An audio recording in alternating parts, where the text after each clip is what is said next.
A quick mask is another means of selection. It is a very poor means of selection in that it is very difficult to be exact. The way you want to create a quick mask is you can use any selection tool that you want. So I'm just going to use the lasso really quickly here, and we're going to go around. Actually, I'm even going to change my mind. We'll use the magnetic lasso, and we're going to go around this figure. And go very quickly around here. And as you can see, I'm not even really trying to get too close to anything here.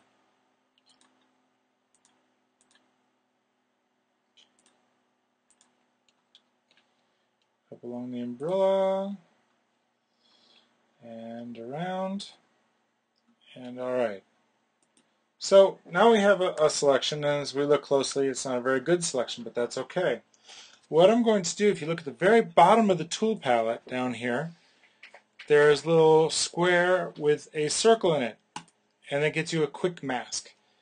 And if we look over in the channels palette, which if it's not up, you can go under Windows and go under and find channels. But what it shows is exactly what it is, a quick mask. And a mask is a kind of stencil. If I double click on the quick mask, it says that in this case, masked areas are going to be are going to be red, and selected areas are going to be clear. So in this case, if I take this off, we don't see anything. If I hit the Q key on the keyboard, it's a quick way of going back and forth. Now the way that we manipulate a quick mask is by using brushes. Everything in a mask is black or white. So in this case, I'm going to grab my brush, and you can see that that's far too large, so I'm going to make it a nice smaller brush here, which I can also use the bracket keys on the keyboard. And I'm going to look at my foreground and background. When I paint with black, I am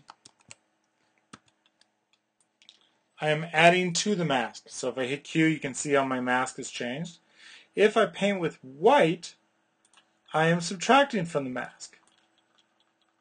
If I hit Q, you can see the difference, right? So make this just a little bit larger, like so. And I might want a semi-hard edge. So what I can do now is the parts that aren't very good, I can change. So look at my mask here. I need this to be closer. I need to go get her hands. And I probably should get her a foot too while I'm at it. So I'm going to hit the Q on the keyboard. I'm going to paint with white. So I can just keep clicking these here, or I can hit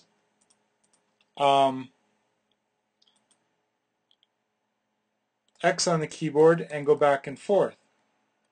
So what I'm going to do is I'm going to grab my brush tool, and in this case I'm going to paint with white, make it a little smaller, zoom up, and add her foot back in, just like so. Go and get this up here.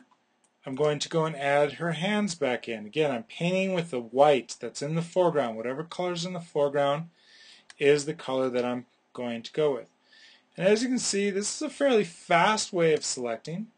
Now I'm going to hit X on the keyboard, bring black to the foreground, and add to my mask. If I ever want to see what I'm doing, I can hit Q on the keyboard and see my adjustments.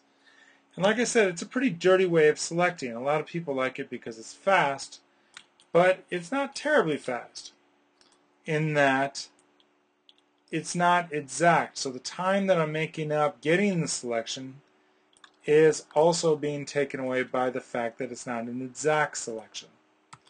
So if I hit Q on the keyboard, you can see, yeah, I've got the woman a little bit better selected. I'm going to go back one more time, hit Q, make sure that black is in the foreground, and get that a little bit better. Hit Q in the back, there we go. Just a little bit there. And now, if I put this in the background, you can see that I've got more or less she's selected. And that's how you use a quick mask.